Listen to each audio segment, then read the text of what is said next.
Buenas tardes y lo primero pues darles las gracias por estar aquí, por haber asistido a una nueva entrega de Conferencias Blancas y sobre todo en un mes tan importante y en una fecha que no dejamos pasar desde hace bastante tiempo, que es como el 25N. El 25N, el Día Internacional contra la Violencia contra las Mujeres, no puede ser una fecha más y por lo tanto como tal intentamos en este espacio de reflexión poder siempre desde aquí aportar nuestro granito de arena a poder reflexionar por qué todavía tenemos que estar recordando este día. No sé si algún día podremos verlo, pero desde luego nuestro granito de arena sí que queremos aportar. Y con su presencia lo que demuestran también es que hay mucho interés porque ustedes pues quieran también erradicar y que este día pues pase a celebrarse pues otro acto, ¿no? Pero la realidad es la que es a día de hoy y tampoco los datos son muy halagüeños. Hoy hemos querido todavía poner acento sobre algo más y concretar algo más, es decir, hablar sobre la violencia de género en los conflictos bélicos. Es algo que estamos todos los días viéndolo en nuestros medios de comunicación, no podemos escapar, no es que hayan desaparecido, los conflictos, es decir, después de la Segunda Guerra Mundial, que parece que fue un momento de paz, aquí hay varios profesores, saben que esa paz se dio en lo que es nuestro occidente, entre comillas, ¿vale? Pero no se ha dado en otras partes, en otras regiones del mundo, y ahora, después de los Balcanes, es el segundo conflicto que tenemos aquí en nuestra Europa. Eso nos ha llevado a tener una mirada pues mucho más aguda sobre qué es un conflicto y lo que ello conlleva. Y bueno, pues la idea ha sido esa, ¿no? Tratar de traer a reflexión qué es lo que ocurre cuando hay un conflicto bélico, por qué las mujeres son unas de las primeras víctimas que hay, y sobre todo de esa forma. Para ello, pues tenemos la gran suerte de contar con la profesora Armanian, con quien, bueno, no ha podido estar con nosotros hoy presencialmente como tanto le hubiera gustado, pero le agradecemos de verdad el esfuerzo de poder estar con nosotros a través de digitalmente, pero la sentimos muy cerca de nosotros porque, bueno, usted ha estado con nosotros en varias ocasiones y seguro que si todo va bien y podemos continuar con este espacio, en algún otro momento podremos tenerla aquí en presencia, que al final las relaciones humanas, es decir, cuando son cara a cara, pues se hacen, bueno, pues de alguna manera parece que ganamos en calidad. Pero sí que es verdad que esto también nos permite que hoy, por ejemplo, esté usted aquí. Darle las gracias por el esfuerzo. Muchas gracias, profesora. Luego gracias por invitarme, de verdad. Gracias a todos, a los presentes, a la UNED y a los cursos de Conferencias Blancas, que la conozco desde que casi nació. Pues muchísimas gracias por invitarme. Va a ser una conferencia muy interesante, seguramente.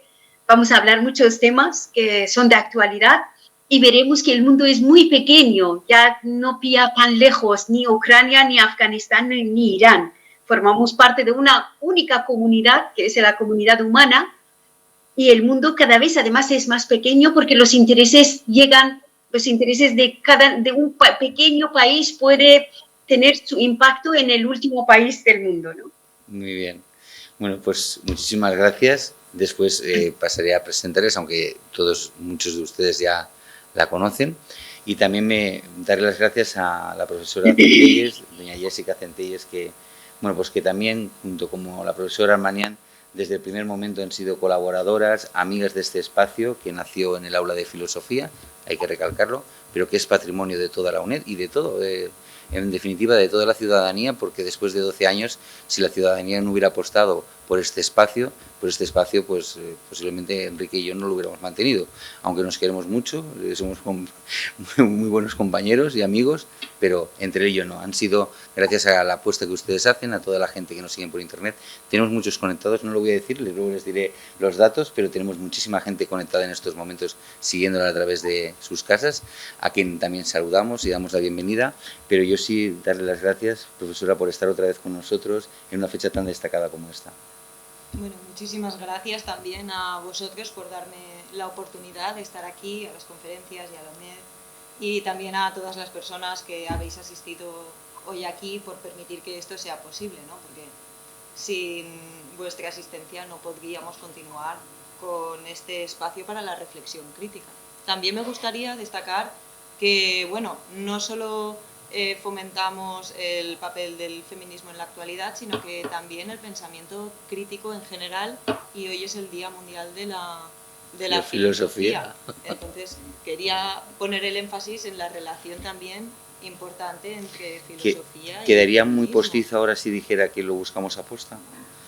Quedaría un poco así, un poco, ¿no? Ha sido una coincidencia, pero bueno, esas casualidades. Así, esas causalidades, ¿no? que ha hecho posible que en el Día Internacional de la Filosofía hagamos esta conferencia también, ¿no? Bueno, yo también, como no, dar las gracias al Ayuntamiento por apostar también por este espacio y ayudarnos con su patrocinio a que sea posible, a la Diputación por ser también los patronos de nuestro centro asociado, este centro asociado al que tantos queremos, y que veo aquí mucha gente también que participa en otras actividades. Bienvenidos y bienvenidas, porque la verdad es que es un centro, yo siempre lo digo, es un centro que tiene muchísima actividad, más allá de este espacio que sí que es algo que organizamos nosotros, y bueno, pues aquí también hay alumnos, hay profesores, y eso también es muy grato de ver. También, como no, a la directora. Al final es que la directora ha sido quien desde el minuto 1 ha apostado por esto. Doña María Rosario Andreu fue quien, como he dicho, desde el principio nos dio la posibilidad en aquellos inicios, y yo siempre me gusta destacarlo, porque al final las personas que dirigen son las que toman las decisiones. Nosotros podíamos haber hecho aquí, pues bueno, haber montado alguna de estas que son muy criticables, pero no lo hemos hecho, y ella ha continuado apostando por el espacio, y es de agradecer y darle las gracias a nuestra directora. Y también pues a todos los profesores, tutores. Yo no me canso creo que es la manera, ¿no?, de poder, yo no conozco otra expresión que el dar las gracias y reconocer de la necesidad de los unos de los otros para poder tener estos encuentros. Hoy tenemos las tecnologías que nos permiten todavía llegar a más gente. Nuestra ágora se ha hecho muchísimo más grande, este espacio de reflexión, gracias a esas nuevas tecnologías, pero de nuevo, de verdad que la presencialidad pues también se agradece. Y sobre todo, pues si podemos compaginarlo, qué bonito, ¿no? Pero bueno, una vez presentado esto, sí me gustaría presentarles. Voy a empezar por la profesora Nazanin Armanian. La profesora Nazanin Armanian posiblemente sea una de las voces más autorizadas cuando hablamos de todo lo que tiene que ver con los temas de una persona muy activa, no solamente en redes sociales. Ha publicado más de 19 libros, si no me equivoco, profesora. En la actualidad tiene muchísimas traducciones. Es una persona muy implicada con todo lo que tiene que ver con el feminismo en general, pero sobre todo muy focalizado en las regiones islámicas. Posiblemente yo, lo he dicho siempre, pero no me canso de repetirlo. Me parece que si son ustedes, luego les animo, muchos de ustedes la seguirán en el blog que tiene, pero si la siguen verán que sus análisis son de una gran profundidad.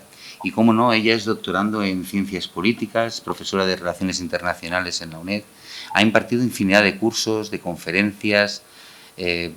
Su actividad es inmensa. Poder describirla aquí me quedaría corto, pero sí que agradecer que en el día de hoy, y sobre todo para hablar de algo como lo son los conflictos, la violencia de género en los conflictos bélicos, nos parece que no podríamos tener a una persona más indicada, tanto por las vivencias como por el seguimiento que ha hecho de ello.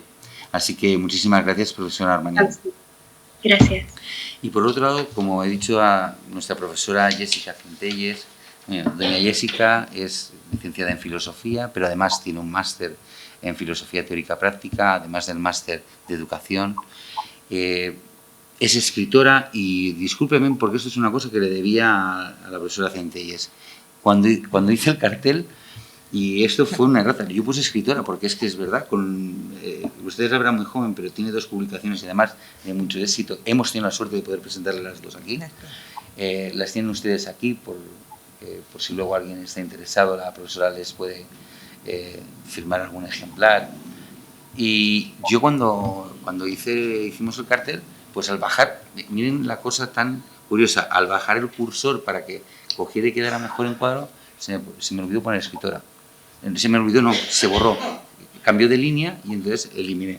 Así que le pido disculpas públicamente porque su actividad como escritora pues, es muy merecida y además lleva muchísimo tiempo ya haciendo muchísimas presentaciones de los libros que lleva, además de que es una colaboradora activa de nuestra revista de conferencias blancas, ha sido colaboradora del espacio de radio de conferencias blancas y bueno, ya ha participado, yo no sé las veces que hemos contado con usted, pero ya en muchas ocasiones, así que muchísimas gracias por estar aquí, por participar de esta conferencia que para nosotros es una conferencia muy importante por lo que ello simboliza. Vamos a hacer como siempre, va a empezar la profesora Centelles, lo hemos estado hablando anteriormente, y una vez termine la profesora Centelles pasará a la profesora Armanián y después haremos el debate con ustedes. Si hay alguien que en algún concepto quiera en algún momento alguna aclaración, si les parece, si es algo que necesita de responderse en su momento, si no les importa, lo aclaramos, si no, lo que haríamos es como siempre, al finalizar les damos un turno de preguntas y ustedes a quien quieran les lanzan. Pues nada, tiene la palabra profesora Centelles cuando se quiera. Bueno, en primer lugar, como ya he dicho antes, muchísimas gracias a todas las personas que estáis aquí por hacer esto posible y querría destacar la importancia del título que lleva esta conferencia, ¿no? Que es la batalla de ser mujer. Y es que al fin y al cabo ser mujer hoy en día conlleva una importante batalla por nuestra propia voz en la cual se alzan los gritos contra todos los conceptos que nos han sido impuestos. De acuerdo con Simone de Beauvoir, que yo creo que aportó muchísimo al feminismo actual, podemos decir entonces que no se nace mujer, se llega a serlo. E incluso podríamos matizar, se nos impone cómo serlo. Porque el hecho es que desde antes de nuestro nacimiento somos definidas por una especie de conceptos que impregnan esta sociedad. Porque claro, el ser humano siempre intenta definirse a sí mismo por comparación con otros seres. Y esto da lugar a la imposición o la relegación de la otredad. Así pues, mientras unos se definen como amos, otros se definen como esclavos, mientras unos se definen como superiores, otros son relegados al ámbito de inferiores y lo mismo ocurre con los conceptos hombre y mujer, ¿no? Mientras el hombre intentó afirmarse a sí mismo como superior, activo, fuerte, la mujer quedó relegada al ámbito de la otredad como débil, sumisa, inferior, sin tener ni voz ni voto en su propia definición. Está claro que, bueno, para hacer valer un concepto como verdadero, como una verdad universal, tiene que silenciarse todo lo que sea diferente. Y por esto hoy en día es una continua batalla el hecho de poder darnos voz, porque si se intenta afirmar esa masculinidad y esa superioridad, cuando una mujer intenta afirmarse a sí misma, es silenciada también. No sea acaso que se cuestione esa esencia de la masculinidad. Todo esto empieza ya desde un condicionamiento material y con unas condiciones materiales y unos intereses materiales. Y es importante siempre hablar del paso del matriarcado al patriarcado, que es donde empieza la sumisión y el dominio y el control de la mujer. Debemos hacer énfasis en que las primeras sociedades eran matriarcales, de acuerdo con Simone de Beauvoir y con Engels. Esto significa que los hijos eran comunes y las relaciones eran libres. ¿Qué sucedió? Que a medida que el ser humano empezó a hacer cada vez bienes más duraderos, vio en esos bienes una manera de perpetuar su esencia, ¿no? De exteriorizarse y permanecer en el mundo después de desaparecer. Para que esto fuese posible, empezó así la propiedad privada, ¿no?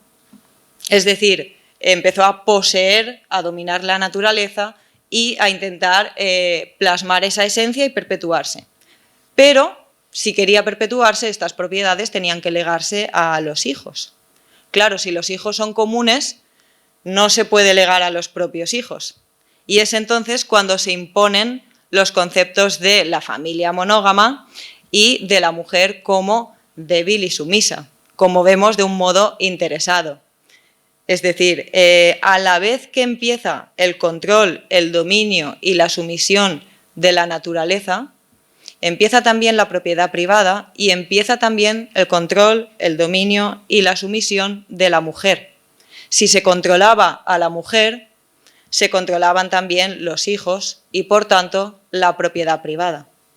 Lo que podemos ver aquí es que hay una dualidad que queda definida y queda plasmada en lo que después se iría configurando como concepto de género y de mujer.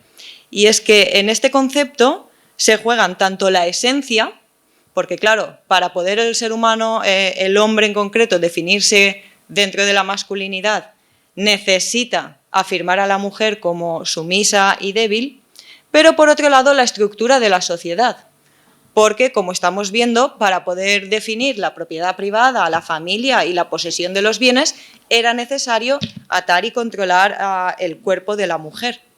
Entonces hay un doble dominio y hay un doble temor. Hay un temor a que la mujer sea libre, porque una mujer libre supondría la desestructuración del sistema y la no representación de ese discurso o de esa verdad de lo que se definió como la masculinidad. Vemos entonces una doble violencia que es tanto conceptual, porque la mujer es acallada y no se le da la posibilidad de darse voz, como física, porque se reprime su modo de relacionarse también con el mundo.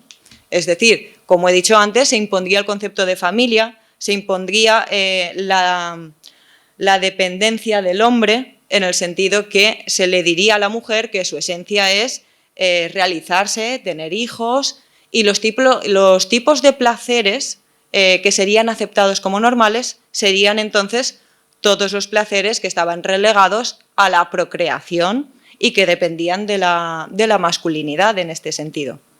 Podemos decir que somos cuerpos atravesados por el poder. Y es que el poder, para hacer valer estas verdades universales, utiliza varios dispositivos. Los medios de comunicación, los discursos médicos. De lo que se trata es de imponer un concepto como una naturaleza. Y empieza así lo que conocemos como el binarismo sexo-género. Es decir, se mostraría algo como el género, que es una construcción social, como si fuese parte de nuestra naturaleza, como si fuese algo que nos es dado por nacer con unas características físicas. Pero como estamos viendo, esto no es así, sino que hay un interés social detrás de todo esto. ¿Y qué sucedería entonces? Que todo lo que no cumpla con esta norma sería visto como algo enfermizo, como una alteración de la naturaleza. Esto se ve claramente también con las personas intergénero, que durante tanto tiempo han sido oprimidas, ¿no? Hablo de hombres XX, mujeres XY, que desde su nacimiento son obligados a cuadrar dentro de la sociedad y operados, porque claro, cuestionan que el género sea algo con lo que se nace y que por unas características eres hombre o por otras eres mujer y conlleva el género, ¿no? Bien, yo creo que esto demuestra muy bien que el poder, en cierto modo, implica el poder demostrar y de silenciar. Es decir, el hecho de hacer valer unos discursos significa configurar el mundo de una manera. Si solo una parte de la sociedad está permitida a dar lugar a esos discursos, estamos relegando y sometiendo a la otra parte de la sociedad, que creo que es lo que hoy en día continúa sucediendo. El problema de todo esto es que nadie acepta el poder de un modo grato, ¿no? Esto no sucede de buen grado, sino que el poder, para hacerse valer, se muestra como un garante de nuestro bienestar. Es decir, se muestra como algo que permite nuestra realización, que nos muestra lo mejor para nosotras e incluso hace visibles ciertas cosas como enfermedades, como he comentado antes. Esto da lugar a que nosotras, preocupadas por poder realizar nuestra esencia, muchas veces caemos en la trampa del poder también. Y pensamos que si el poder se preocupa por nuestro bien, el control es bueno. Entonces, acudimos a los discursos médicos, acudimos a los medios de comunicación para estar informadas, ¿no? Y para estar al día, pero a la vez esto permite que el poder nos comprenda mejor y sepa también mucho mejor cómo somos para poder imprimirse en nuestras mentes y en nuestros cuerpos. Esto es lo que se ha denominado el síndrome de la bata blanca, ¿no? La confianza ciega que permite que se nos controle en cierto modo. ¿Y cuál es el problema? Que no hay un solo poder, sino que el poder son muchos. Desde el primer momento en que nosotras somos atravesadas por ese discurso de verdad, al relacionarnos con el mundo vamos amplificando el poder. Y en toda relación, cuando estamos intentando definir el mundo que nos configura, estamos aplicando también ese poder. Entonces, justamente por esto es necesario hacer un análisis crítico y cuestionarnos esas verdades que configuran el mundo, porque de lo contrario estamos cayendo en las redes del poder, sin más. En este sentido, yo creo que podemos afirmar claramente que ser mujer no es tanto una naturaleza, sino una realidad material. Lo que quiero decir es que ser mujer significa pertenecer a un colectivo que ha sido silenciado y que hoy en día continúa luchando por autoafirmarse. Entonces, en este sentido, el materialismo yo creo que nos aporta mucho, porque lo que queremos es, si queremos configurar nuestro mundo, tenemos que empezar por plasmarnos en él, por actuar en él. Solo si esto es posible podremos cambiar también el modo en que pensamos y las ideas que tenemos. Arendt expone muy bien que aquello que lo que nos define realmente es la acción. Cuando explica esto, lo que quiere decir es que lo que nos forma como seres humanos es la capacidad de poder irrumpir en la continuidad que es el mundo. Es decir, que nuestros actos puedan configurar nuevas realidades. Si esto no es así, nos convertimos en meros zombies que vagan en esta sociedad. No estamos aplicando, decidiendo ni configurando el mundo en el que vivimos, simplemente lo habitamos como meros espectadores. Arendt habla de la necesidad de relacionar la esfera privada y la esfera pública. Cuando habla de la esfera privada, estamos hablando de los pensamientos y las ideas que tiene una misma. Estos muchas veces son condicionados por la realidad que nos rodea. Pero si queremos representarnos en este mundo, es necesario que esa esfera privada pase a ser pública. Es decir, es necesaria la acción y es necesario una representación en el mundo. Como decía antes, el poder de nombrar y de poder mostrar realidades. A medida que vamos avanzando en derechos, vamos nombrando nuevos tipos de violencia que antes estaban normalizados. En este sentido, podemos decir que hemos avanzado y hemos dado un paso hacia la acción que Arendt comentaba. Ahora bien, el problema es que muchas veces dejamos la capacidad de acción en unos pocos, en manos del poder. ¿Por qué? Porque se nos dice que es mejor elegir a quienes nos representan y ellos ya configurarán el mundo de acuerdo a nuestras ideas. Si permitimos que esto pase, caemos en la partidocracia. Es decir, en lugar de actuar nosotros y en lugar de realizarnos como seres humanos, dejamos que otras personas realicen sus actos y formen los conceptos que luego se definen como lo bueno, lo malo, lo justo, lo correcto. Y esto ocasiona la famosa banalidad del mal, que es el concepto por el que más se conoce a Hannah Arendt. La banalidad del mal es esto, es cuando los seres humanos permitimos que un concepto se justifique como bueno sin cuestionárnoslo y al no haber ese cuestionamiento se actúa de un modo inmoral sin reflexionar sobre ello. Arendt ejemplifica muy bien esto en lo que sucedía con la Segunda Guerra Mundial y los nazis. Muchos realmente no eran responsables de sus actos, en el sentido de que simplemente obedecían órdenes y actuaban de acuerdo a esos conceptos que estaban normalizados en la sociedad. Para ellos eso era lo correcto, lo que se justificaba, y por tanto se actuaba en nombre de un bien mayor y de una causa justa. No se puede culpabilizar porque no hay una reflexión y un pensamiento crítico.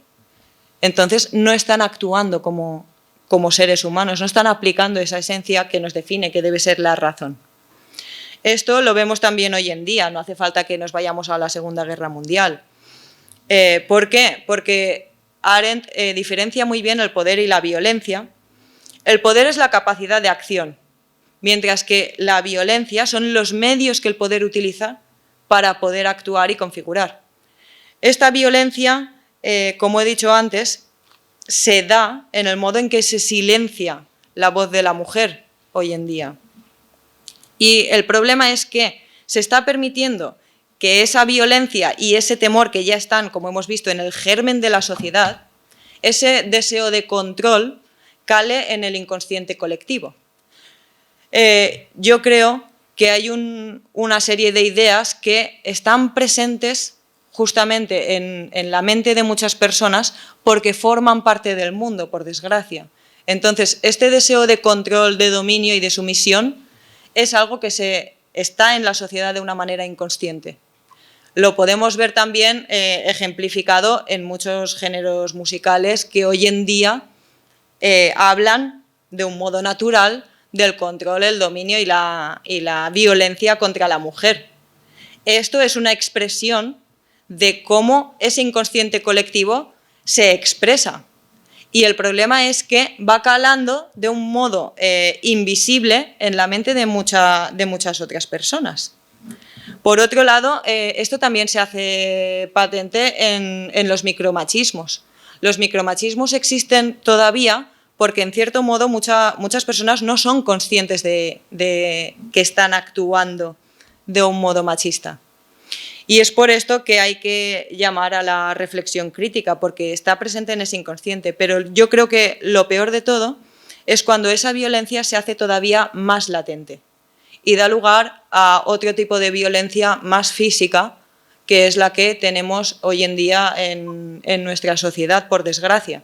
Y estamos hablando, por ejemplo, de las violaciones y el caso de las manadas. Yo creo que el caso de las manadas, por desgracia, ejemplifica muy bien lo que estábamos explicando hasta ahora. Y es cómo unas ideas que están en un inconsciente se hacen visibles y cómo, como diría Nietzsche, ¿no?, cómo esa moral de rebaño intenta imponer esa esencia de masculinidad a la fuerza. ¿Cómo? Agrediendo el cuerpo de la mujer. ¿Por qué el cuerpo? Porque el cuerpo, al fin y al cabo, es nuestro modo de estar en el mundo. Si nos podemos expresar, es mediante el cuerpo. Y me gustaría hacer énfasis en esto porque yo creo que el cuerpo de la mujer, como podemos entender ahora, es el lugar donde se libran las batallas por la representación. Y por eso es lo que es forzado y silenciado en este tipo de violencia. Por tanto, hay, como explicaba al principio, una doble violencia, porque por un lado están intentando afirmar la masculinidad y acallar a la mujer para que no desestabilice ese sistema. Pero, por otro lado, es una violencia física por temor a esa libertad. Bien, esto también está relacionado con el poder de mostrar y silenciar, ¿no? En muchos países podemos ver que hay un deseo de posesión de la mujer y de relegarla al ámbito privado para que solo sea del hombre. ¿Cómo se consigue esto? Pues esto es visibilizado cuando se la tapa completamente para que no pueda exteriorizarse. Como vemos, es un tipo de violencia física, porque es acallarla físicamente para llevarla al ámbito privado. Pero no nos equivoquemos, nuestra sociedad tampoco está libre de todo esto. En cierto modo, en nuestra sociedad se imponen unos conceptos de belleza que son conceptos que dan lugar a enfermedades, dan lugar a la anorexia, a la bulimia, por desgracia. Y esto es un modo de imponerle a la mujer la debilidad para asegurarse la afirmación de esa masculinidad superior. Podríamos decir, ¿no?, que las tallas de las tiendas son nuestras cadenas, en cierto sentido. Relacionándolo entonces con todo lo que hemos comentado, yo creo que queda claro que en el cuerpo de la mujer simboliza muchísimo. Y por esto también en las guerras, las primeras que salen perdiendo son las mujeres. ¿Por qué? Porque sabemos que muchas veces en una guerra las mujeres son violadas por parte del enemigo. al violar a una mujer se la fuerza y se está atacando, por un lado, las verdades conceptuales que tiene esa sociedad, pero por otro lado, la estructura de esa sociedad, porque el hecho de quitar los derechos a la mujer, de matarlas, de silenciarlas, significa también acabar con el modo en que esa sociedad organiza su familia y su propiedad, como estaba exponiendo al principio.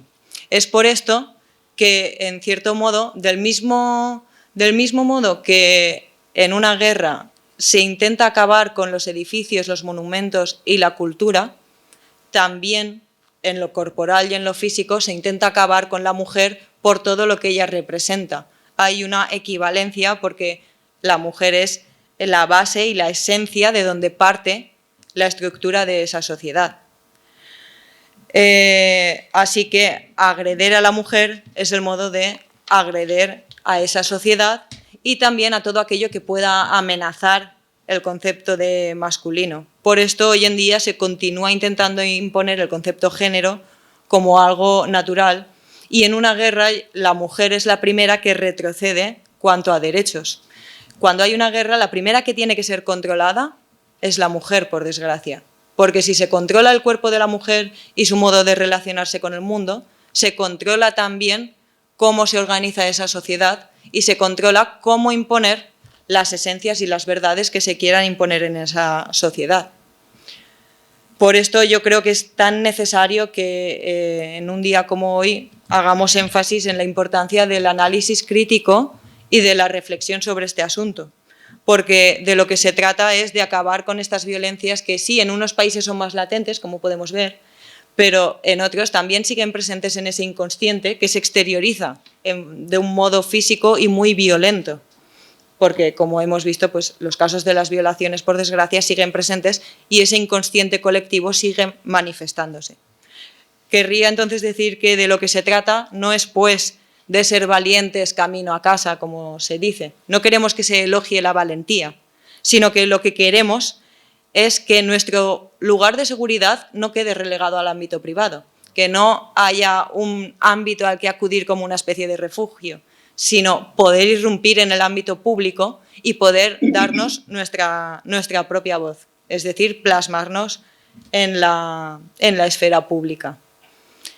Y bien, me gustaría, creo que a continuación la profesora Nazanin nos expondrá con detalle el aspecto de las guerras. Sí. Así que me gustaría, y es todo un placer, darle paso.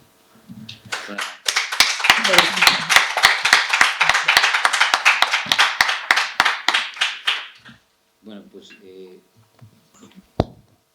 pues muchísimas gracias, profesora Centelles. La verdad es que la aproximación que ha hecho a este marco, sobre todo, me ha gustado mucho y quiero recalcarlo. Es decir, al igual que en las guerras se atacan a los edificios, se ataca el cuerpo de la mujer. Me ha parecido muy significativo, muy gráfico, porque sí que vemos muy bien esto, pero las violaciones es verdad que no nos quedan retratadas. Es decir, ver cómo bombardean un edificio que es un emblema a lo mejor de la zona atacada, pues sí que, pero estas violaciones quedan un poco, es decir, en una esfera no están, mejor sería importante, ¿no? No solamente imaginarlas, sino verlas, ¿no? Sí. No por lo morboso, sino para darse cuenta, pero desde luego que con esta analogía que ha hecho usted me ha quedado muy ejemplificada y se lo agradezco de verdad, además de una exposición brillante que me ha parecido cómo rebajar y el marco. Profesora, le damos paso a usted en esa concreción, como decía la profesora, y nada, adelante. Muchas gracias. Gracias, profesora. Fantástica la exposición. A ver, la situación es muy compleja. O sea, hablando de las guerras, siempre estamos pensando en las balas, en edificios derruidos, en las bombas que caen. Hay muchas guerras abiertas en este momento en el mundo que han desaparecido de los medios de comunicación. ¿Vale? ¿Sí? ¿Se me escucha? Sí. Le estoy preguntando a cámara. ¿Bien? Sí, vale. Si es que lo estamos grabando, profesora. Vale. También. Entonces, hay una serie de guerras que son guerras televisivas, que es el poder económico y el poder político que quiere que veamos que estas guerras existen. Otras no existen. Por ejemplo, la guerra de Yemen es que ha sido imposible desde que empezó en el 2015 hasta hoy. Fue imposible para una persona como yo que trabajé esta guerra, empecé a publicar un montón de artículos sobre esto y no tenía ninguna repercusión. Yo no pude reunir a 5 personas para manifestarse contra la guerra de Yemen delante de algún ministerio, alguna embajada. Fue imposible. ¿Por qué? Porque la gente no sabe ni dónde está Yemen, ni que hay una guerra. Hay, en presente, desde 2015 hasta hoy. Pero todo el mundo ya sabemos dónde está Ucrania, conocemos todos los nombres de sus ciudades, nos hemos simpatizado porque dicen que se parecen a nosotros, como si un yemení o una yemení no se parezca a nosotros, no nos tenga 2 ojos, no pertenezca al género humano.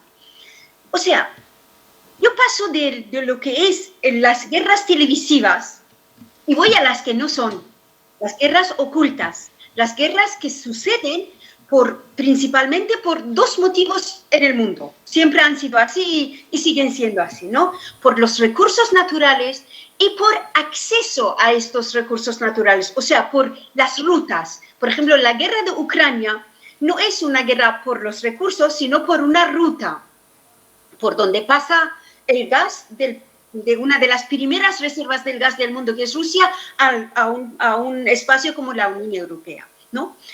Otras guerras como la guerra de Irak, de Yemen, de Libia, que sigue habiendo guerra en Libia, que conste. Libia ha desaparecido del mapa. Libia ha sido la primera reserva del petróleo de África y la segunda reserva de agua dulce del planeta, después de la reserva que hay en Rusia, Siberia.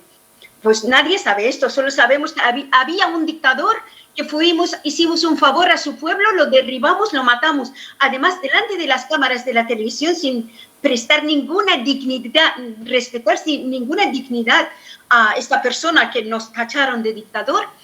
Y ya ha desaparecido del mapa. ¿Qué ha pasado con Libia y los libios? Solo de vez en cuando sabemos que estas personas que vienen en pateras vienen de Libia. Son decenas de miles que han muerto en el Mediterráneo porque íbamos a llevarles la democracia y estamos matando en el Mediterráneo. Pasa lo mismo en Siria. ¿Qué ha pasado con Siria? ¿En qué terminó la guerra de Siria si todavía, por ejemplo, Bashar al-Assad sigue en el poder? ¿Y qué pasó con millones de refugiados sirios que siguen algunos 3 millones, 4 millones siguen en Turquía? Y para que veamos hasta qué punto estas guerras son guerras contra la mujer especialmente. Mira, en un país como Turquía, que fue el primer país musulmán, digamos, que abolió la poligamia. No digo poligamia, porque poligamia es tener varias esposas o esposos, sino poliginia, que es tener varias esposas de forma simultánea un hombre. Pues Turquía lo había abolido en los años 30. Pues existe ahora, de facto, ¿por qué? Millones de refugiados sirios que han entrado en Turquía sin ningún derecho, están en una situación lamentable.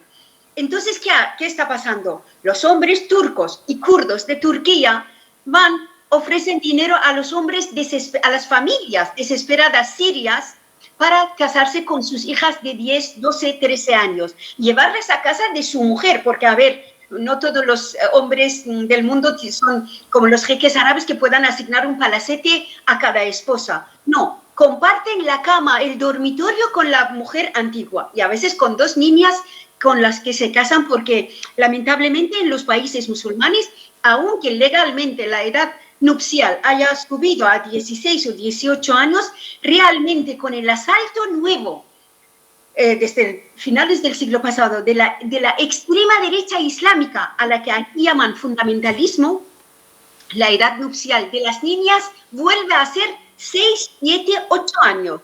Y las guerras y la miseria y la pobreza ha ampliado todavía este grupo de mujeres, es tremendo llamar a una niña mujer, que son casadas, violadas de forma perpetua, y legitiman, es lo que aquí llamamos pederastía. ¿Vale? O sea, cuando se casa uno con una niña de 8 años, no me importa la edad que tenga él, porque a veces dicen, mira, la ha casado con un hombre de 40 años. Da igual la edad de él y que aunque sea Brad Pitt y guapo y rico, lo que importa es la edad de ella. No se habla, y eso lo menciono porque esto ocurre en España, ¿eh? A ver, aquí hay bodas de niñas, matrimonios de niñas de 8, 9, 10 años, en donde hay grupos de migración. Lamentablemente hay un sector de la sociedad, no solo en España, sino en el resto también de los países europeos, que para mantener la calma social, o sea, mantener es como un pacto con la extrema derecha religiosa, islámica en este caso, ¿no? Que yo no digo nada, tú puedes hacer lo que quieras, mientras aquí no me montas unas manifestaciones de los islamistas o no me pones una bomba como si todos los musulmanes fuesen terroristas, o como que no se pueda controlar, imponer, respetar los derechos hacer respetar los derechos de las niñas que ya viven en la sociedad española y son españolas a esto, ¿no? Creamos un grupo de mujeres infrahumanas en las sociedades europeas que tienen menos derecho y no nos importa lo que les pase porque tienen su comunidad y nos quedamos tan tranquilos. Yo voy a hablar de las guerras que no se ven, de las guerras que han desaparecido de los medios de comunicación, porque ahí hay mucho que ocultar, ¿no? No solo crímenes de guerra, sino la situación actual brutal a la que están sometidas toda la población, pero especialmente las niñas y las mujeres, y estoy hablando principalmente de Oriente Medio Grande, que incluye el norte de África también. Mira, yo he preparado una serie de imágenes y voy a centrarme en Irán, porque ¿qué ha ocurrido? ¿Sí? Sí, bien. ¿Sí? ¿Qué ha ocurrido? Sabéis que en Irán está sucediendo un levantamiento popular enorme desde hace 2 meses prácticamente contra el gobierno, contra la teocracia islámica que ha sido instalada desde hace 42 años. Yo digo ha sido instalada porque nosotros no lo elegimos. Yo estuve en aquella revolución del 79, era una chavala, y luchábamos contra un dictador que se llamaba el Shah, una monarquía absolutista.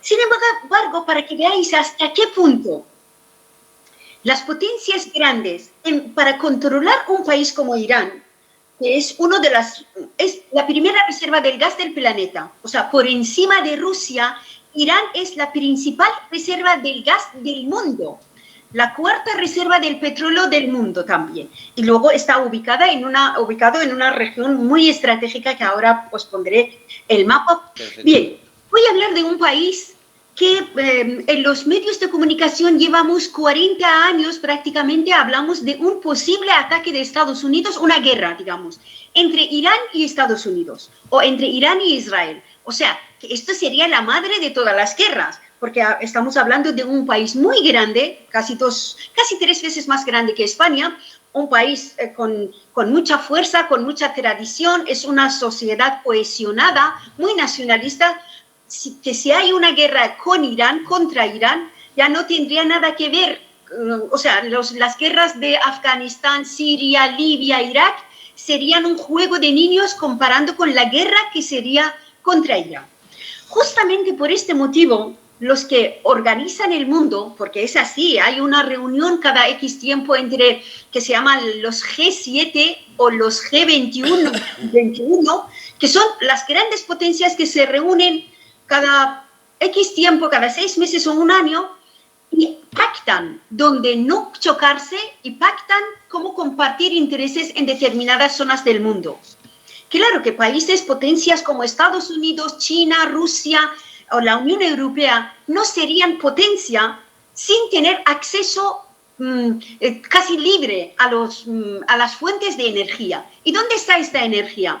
Lamentablemente, digo lamentablemente porque toda la zona de Oriente Medio, Oriente Próximo, está afectada por eso.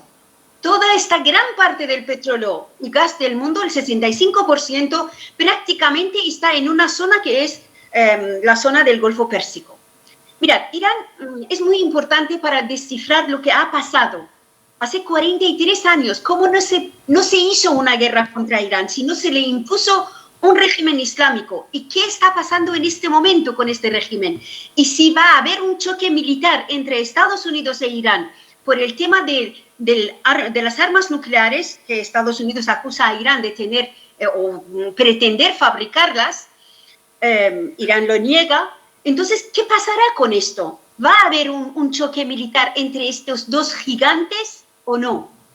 Bien, las guerras han cambiado de formato. Ya la Tercera Guerra Mundial seguramente no está teniendo, porque yo creo que estamos en la Tercera Guerra Mundial, no tiene el formato de la Primera ni de la Segunda Guerra Mundial. Estamos en otro siglo con otras tecnologías y ciberguerra, por ejemplo, es una de los métodos de las guerras que se está utilizando mucho. Irán es un país muy importante en este tablero internacional. Esto es Irán. La importancia que tiene se debe a dos factores primordiales. Y yo estoy hablando de geopolítica porque me dirán, ¿por qué usted habla de geopolítica si estamos hablando de la violencia contra la mujer? Porque lo verán, que nosotras las mujeres iraníes intentamos varias veces durante el siglo pasado, al menos 3 veces, instalar una democracia en nuestro país que respetase también los derechos de la mujer y no lo conseguimos porque justamente la importancia de Irán para las potencias del mundo. Y me temo, y lo digo con todo el dolor de mi corazón, de que esta vez tampoco este levantamiento popular en Irán va a llegar a buen puerto y las mujeres iraníes podamos conseguir nuestros derechos. ¿Por qué? Porque Irán está situado, esta es Irán. No sé si veis el cursor. ¿Sí? ¿Veis el cursor que toco? Bueno, este es Irán. La importancia que tiene es, primero, las reservas de gas y petróleo que tiene, pero también porque está en una zona donde está China y Rusia, antes la Unión Soviética. Por lo tanto, todo lo que ocurra con Irán es importante para la Unión Europea y para Estados Unidos, que aunque no están presentes, Estados Unidos está muy lejos de esta zona, pero ha instalado cerca de 800.000 soldados en esta región y decenas de bases militares en prácticamente toda esta zona, entre Arabia Saudí, Irak, Afganistán, Qatar, Dubái, Emiratos Árabes, Turquía, Azerbaiyán. Tiene toda esta zona llena de bases militares justamente para que compense su ausencia física en esta zona. Por lo tanto, estos factores afectarán a cómo será la situación de Irán en los próximos meses o años, ¿no? Mirad, en Irán lo que ha ocurrido, lo que hoy existe, para que veáis que la compañera estaba hablando de la Segunda Guerra Mundial y parece tan lejos, ¿no? Pero comparando con lo que ha ocurrido en esta zona, lo que está ocurriendo de forma artificial, se ha introducido a lo que es la extrema derecha islámica. Aquí se les llama yihadistas o fundamentalistas.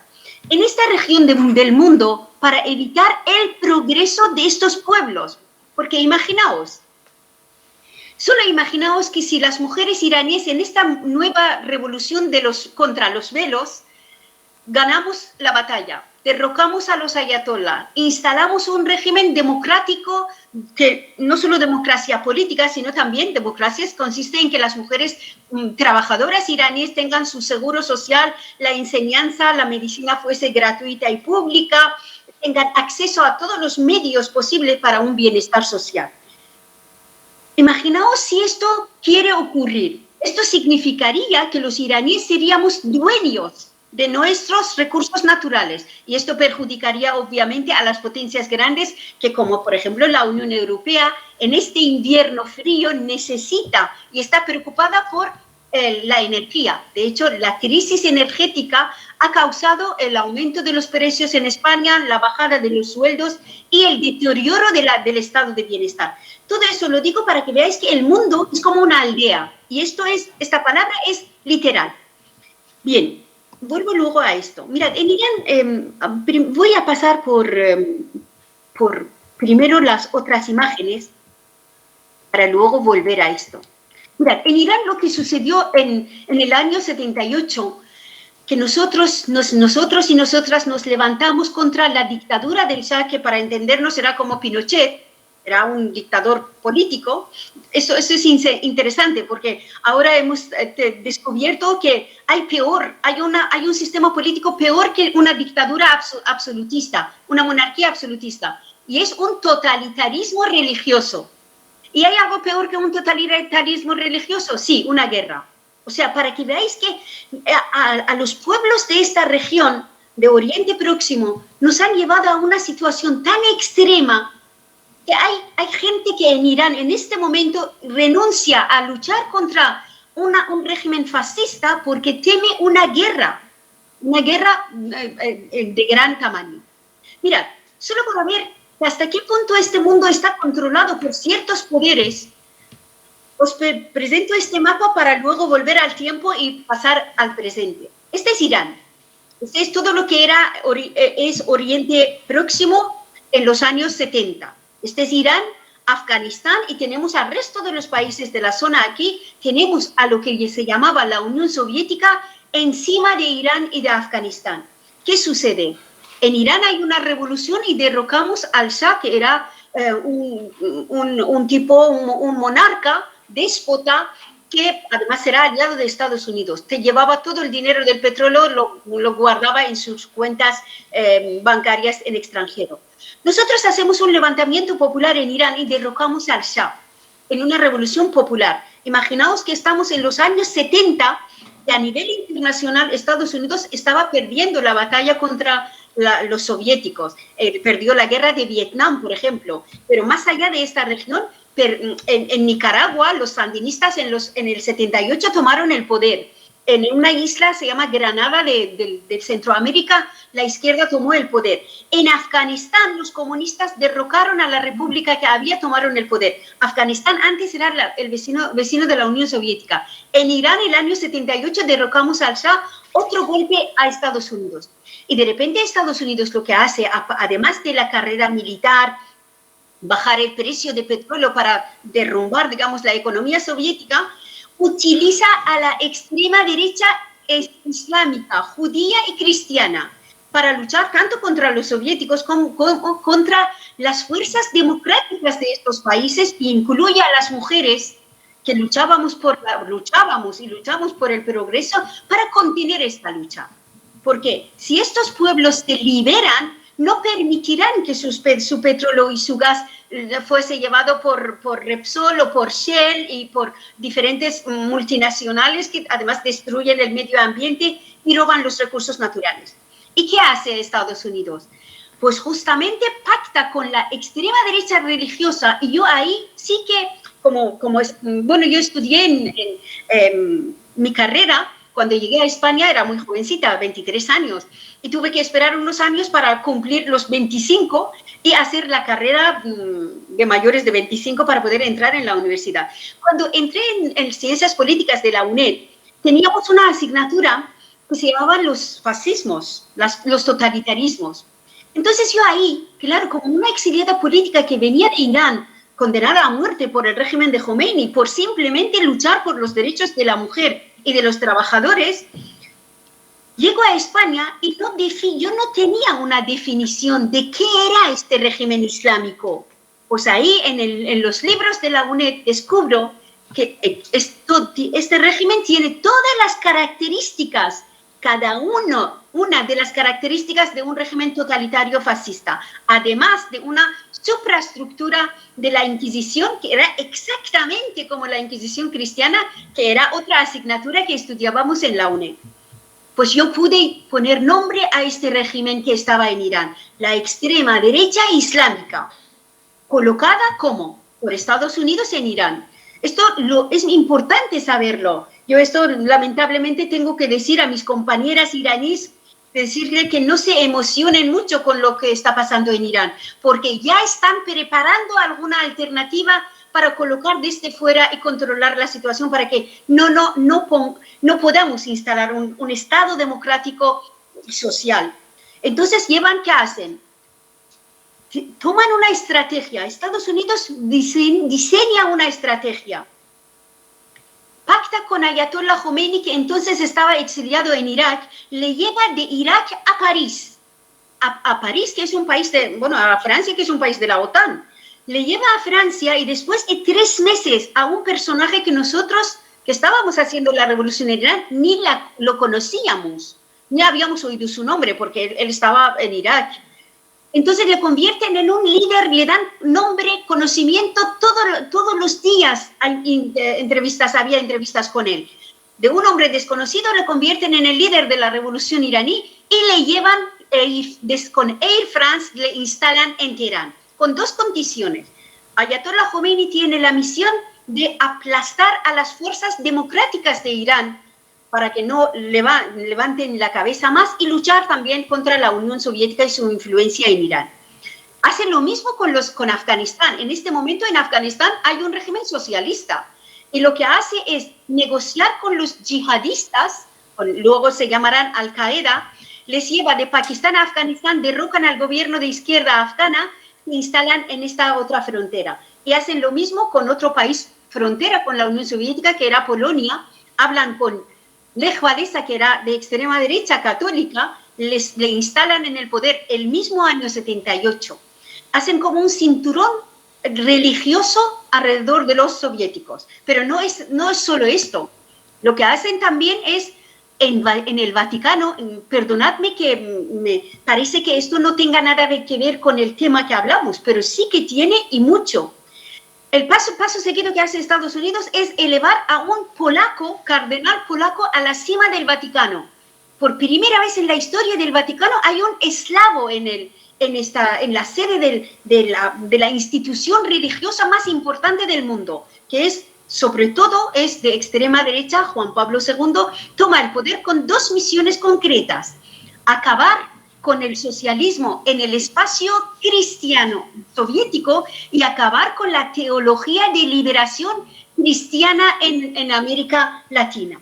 Pues hecho, todo esto lo consigue y poco a poco desaparece la Unión Soviética y desaparecen todos los logros que nosotros y nosotras habíamos conseguido durante un ciclo de lucha en todos estos espacios. Y mirad, si seguís las noticias, las mujeres polacas día sí, día también están en las calles de Polonia para reclamar los derechos que tenían hace 60, 80 años. ¿Qué ha ocurrido? Llevar a Khomeini al poder significa, imaginaos como aquí, por ejemplo, un sacerdote de extrema derecha tomase el poder en España, aquí. Entonces, ¿qué hará? Dirá que a partir de mañana las mujeres y los hombres españoles tienen que vestirse como Jesús y como la Virgen María, comer lo que ellos comían, rezar como ellos rezaban, incluso hablar como ellos hablaban. Esto no es exageración, es lo que ha hecho el régimen de los ayatolás en Irán y los talibanes y los yihadistas en Afganistán. Hablábamos de la guerra de Afganistán. Mirad, la llegada de los yihadistas, no solo el año 78 fue pactado con los talibanes, con los yihadistas afganos, incluso esta salida que hizo, supuesta salida de Estados Unidos y de la OTAN de Afganistán, fue pactado el año 2019. Podéis mirar mi artículo del agosto de 2019, 2 años antes, que el título es lo siguiente: Estados Unidos pretende devolver el poder de Afganistán a los talibanes. Ahí está, 2 años antes de que esto sucediera, porque ya sabíamos lo que estaban haciendo, ¿no? Y da igual que las mujeres afganas hoy no puedan estudiar o que estén vendiendo a sus hijas e hijos para comer el resto de la familia. Esto ya no es asunto de los que abandonaron a este pueblo y devolvieron al poder a una secta más bárbara y más atemporal de la sociedad afgana.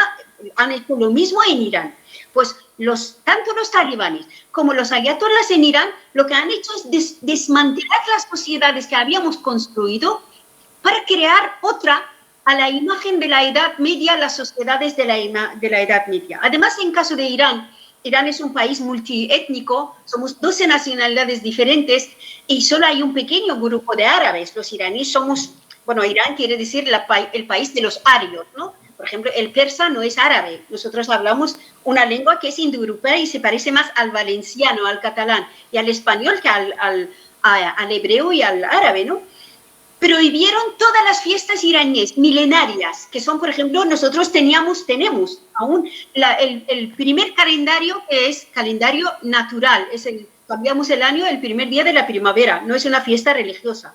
Lo primero que hizo fue cambiar estas vestimentas de colores que veis aquí, que la visten las mujeres de diferentes grupos étnicos, kurdos, baluches, diferentes, con esta vestimenta de los árabes del siglo VI, cuando el chador no es una prenda iraní. El velo, mirad, distinguir por favor entre el velo y los pañuelos. Lo que llevan estas mujeres, estos pañuelos, son signo de identidad étnica.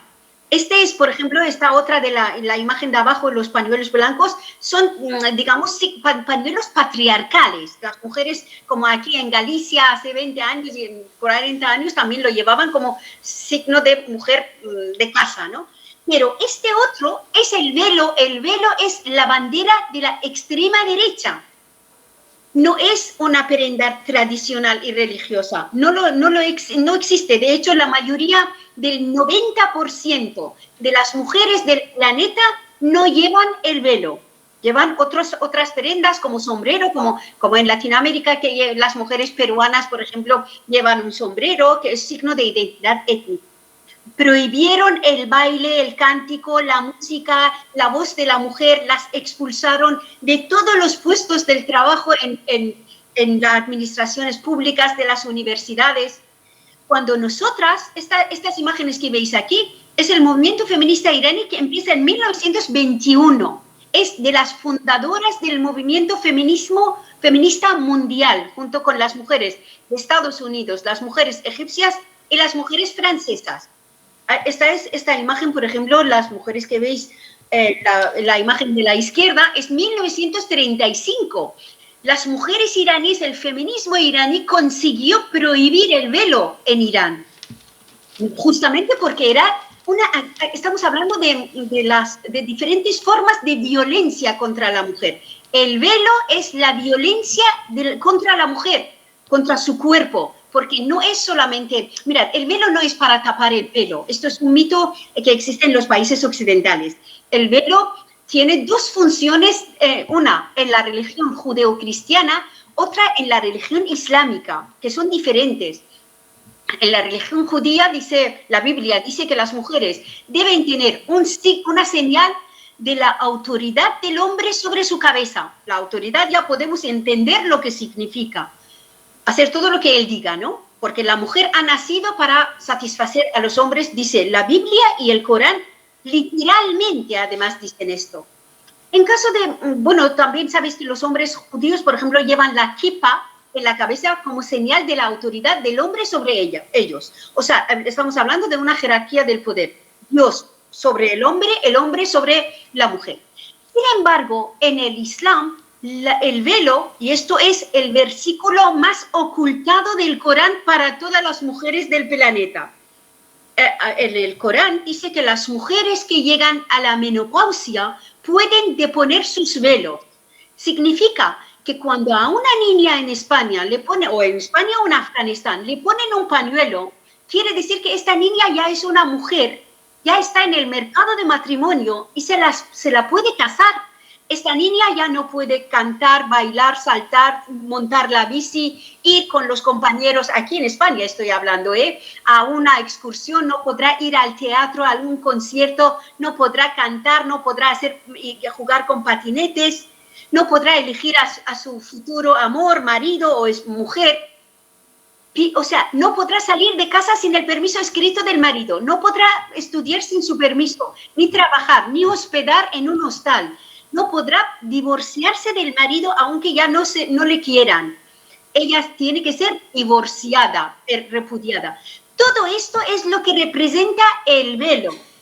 El velo no es una prenda tradicional islámica, es la bandera de la extrema derecha islámica. Por eso las mujeres pedimos que lo arrancaran en los años 20-30. Y el rey de Irán aceptó por la fuerza que tenía el movimiento feminista iraní. Entonces aceptó. Irán es el primero y el único país del mundo que prohíbe el velo, justamente porque es el símbolo de la violencia integral contra la mujer. Estas fotos que veis son de los años 20-30. Esta foto es de 1951. Las mujeres y los hombres están juntos. Y veis que las mujeres podían ser francesas de los años 60.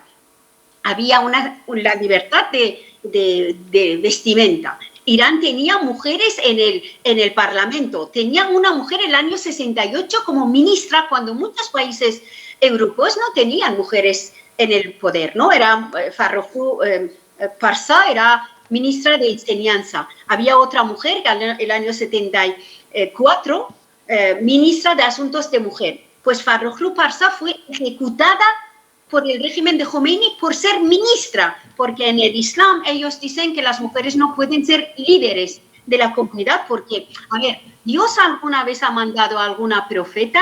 Pues sí, muchas, ¿no? Pero no en este espacio. Así iban las mujeres iraníes a la playa, ahora luego pusieron una cortina en el mar para separarles, incluso, y además totalmente tapadas, ¿no? Estas son mujeres iraníes que jugaban, participaban en los torneos, competiciones internacionales y muchas veces ganaban, al menos en Asia. Eso digo porque ahora parece que estamos hablando de las mujeres de Afganistán, de que tenían una situación mejor hace 2 años, 1 año y ahora están peor. Pues para que veáis que en los años 70, 50, en prácticamente todo Oriente Medio, las mujeres gozaban de ciertos derechos que no nos lo habían regalado, obviamente, los habíamos conquistado. ¿Qué sucede? Estos regímenes dictatoriales y corruptos como el régimen de Pahlavi en Irán, cuando llega el año 77, hay muchos movimientos de protesta con él. Y siempre son progresistas y las mujeres en la primera fila. El Irán del año 75 tenía 65% de la población analfabeta, una pobreza increíble. Entonces, ¿qué ocurre? El Shah de Irán, el rey de Irán, Faradeva, que ahora está muy solicitada por los medios de comunicación porque puede volver a Irán a reinar, Estados Unidos es una de sus opciones, lo que hizo es pactar con la extrema derecha islámica para impedir este movimiento progresista de las mujeres y los hombres iraníes. Empezaron a ir a los santuarios, llenaron el país, en vez de clínicas, hospitales, puestos de trabajo, escuelas, lo llenaron de mezquitas.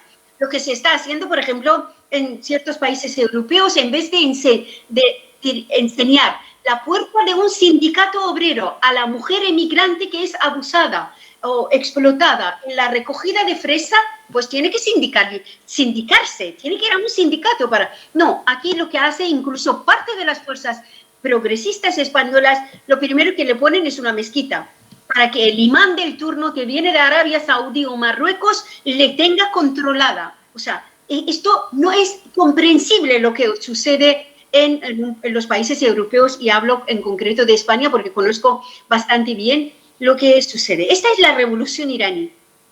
Esto es del año 78. Estas imágenes sirven como una advertencia de que las conquistas sociales, hasta qué punto son reversibles y cómo podemos, qué estrategias tenemos que redactar, elaborar para que no nos arranquen estos derechos. Bueno, ya en España ya veis, hace 10 años, 15 años, un mileurista era un pobre. Ahora estamos luchando para que los sueldos lleguen a 900 euros y el patronal resiste, ¿no? Para que veáis hasta qué punto hemos perdido aquellos derechos. Estas son mujeres iraníes, hombres iraníes en la revolución del 78 contra la dictadura del Shah. Queríamos una república democrática, pero estas son imágenes de entonces. El tema no era el velo. Toda esta cortar mechones de pelo, bueno, está bien, pero me temo que mañana nos pongan además a una mujer sin velo en el poder, y solo lo único que haga es quitar el velo, la obligatoriedad del velo a las mujeres y mantenga todo lo que es la estructura patriarcal y todas las leyes que hemos hablado que Khomeini ha impuesto al pueblo. Estas son mujeres iraníes del año 78. No llevábamos el velo cuando luchábamos contra el Shah. Esta es la batalla de una mujer durante la revolución contra un clérigo. Pero, como hemos dicho, nos colocaron a Ayatollah Khomeini y lo primero que hizo Khomeini, establecer una violencia integral contra no contra solo las mujeres, sino como la mitad de la sociedad que son mujeres. O sea, esto estamos hablando no de una misoginia, de unos clérigos medievales, no. Mirad, estamos siempre hablando en términos políticos, no en términos morales, tradiciones, éticos, religiosos, no, en término político. Tú como gobernante tomas una estrategia, voy a oprimir la mitad de la población con el casi consentimiento de la otra mitad, que son los hombres, y les encantan los derechos patriarcales que tienen, y luego, una vez dominada a estas mujeres, iré a por los hombres, que es lo que han hecho. En Afganistán, en Irán, ahora lo han hecho en Irak. En Irak las mujeres iraquíes, antes de la invasión de Estados Unidos, tenían más derechos en los años 50 que las mujeres españolas, por ejemplo, en los años 70. Pero ahora están en la edad media. Irak era uno de los países más avanzados del espacio árabe musulmán. Pasa lo mismo con Siria. De Siria, a pesar de que fue un régimen dictatorial, pero las mujeres habían conseguido muchos derechos y los hombres también. Ahora solo piensan cómo las bombas no caigan sobre sus cabezas, porque la guerra en Siria continúa y continuará durante los próximos 10, 15, 20 años, y aún hay millones de sirios que viven en campos de refugiados dentro de Siria y otros millones fuera de Siria. Bien, para que vean, y ahí también en estos países han instalado la extrema derecha islámica, cuando por ejemplo Siria o Irak, los gobiernos basistas no eran religiosos. Todo Oriente Medio no era religioso. Esto es un fenómeno exportado desde fuera por la Guerra Fría. Mirad, esta foto que veis aquí es España, ¿eh? Esta niña es una niña que va al colegio en España.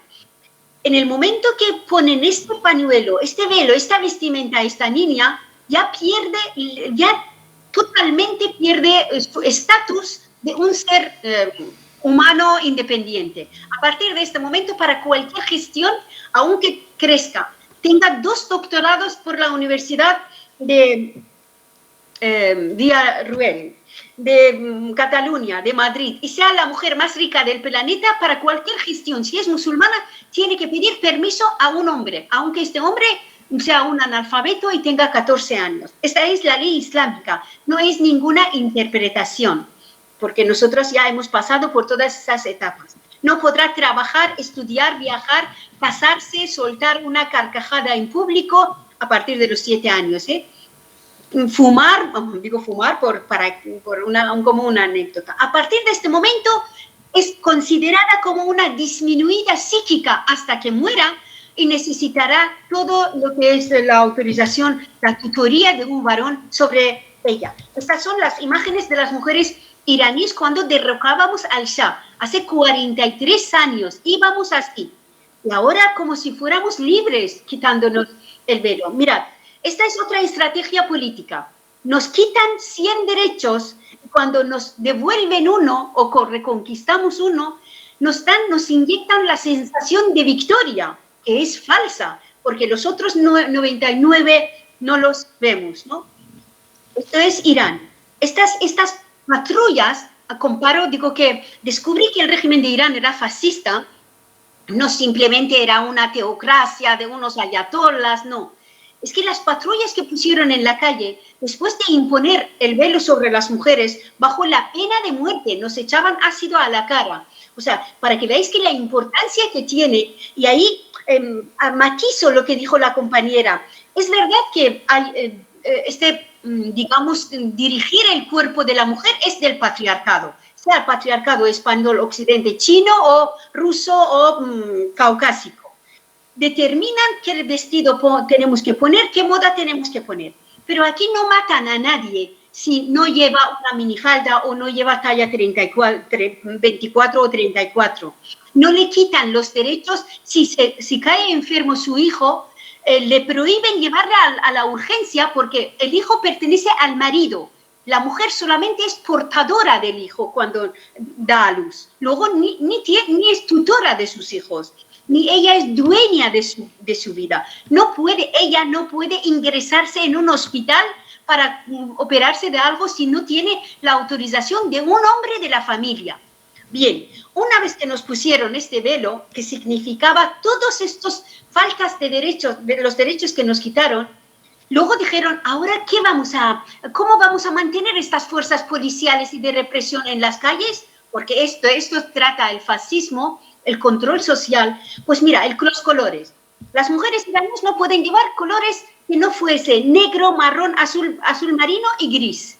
¿Cómo eso es posible, señores? Pues vale, nos ponemos esto. Pues no, a partir de ahora no podéis llevar colonia, ni maquillaros, ni llevar tacones altos, ni falda, ni hablar con un hombre en la calle. Y si vamos con un hombre a comparar, tenemos que llevar el libro de familia para demostrar quién es este señor, sino 75 latigazos en la comisaría, como mínimo. O sea, todo esto, este escenario, los enseño para que veáis a qué nos enfrentamos las mujeres de Irán, de Afganistán, de Irak, del resto, en parte también de Turquía, que conste que Tayyip Erdogan es otro islamista, lo que pasa, no se atreve en las ciudades grandes, pero en las ciudades pequeñas el islamismo ya está avanzando a marcha rapidísima.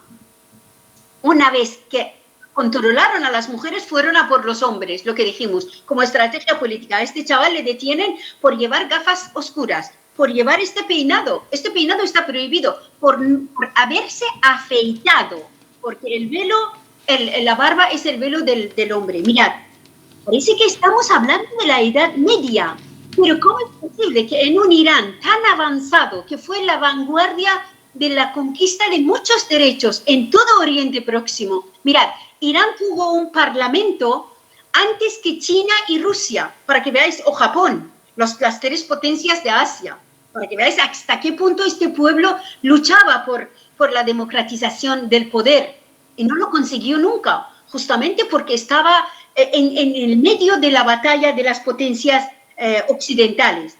Estas mujeres del Chador forman parte de estas fuerzas de represión. Van a esta mujer, dicen, bueno, llevas el velo, pero bájate porque no tiene que aparecer tu pelo. Esta mujer con la porra le pega a esta mujer por llevar la gabardina de color claro. A esta mujer, a esta chica le detiene, le regaña y luego le llevará a la comisaría por llevar un pañuelo de color rosa, porque el rosa es color feminista. Aquí la imagen de arriba, la mujer ya se ha quitado el velo. Estas fotos son de los años 80 y 90, no son de ahora que las mujeres están luchando, porque esta es la lucha de hoy de las mujeres y hombres iraníes no tiene nada que ver con el velo. Esto lo digo abiertamente porque si no, no se entendería la dimensión del movimiento y de la revolución que está ocurriendo en Irán. Luego el régimen levantó todo lo que es, pero desde el primer momento, este es Kurdistán, la ejecución masiva del pueblo kurdo, desde el primer momento del régimen islámico hasta hoy. La mayoría de las personas ejecutadas en Irán no persas son kurdas. O sea, para que veáis que 7 millones de personas que son kurdos, ¿cómo pueden ser estar en el segundo pueblo de Irán en número de ejecución?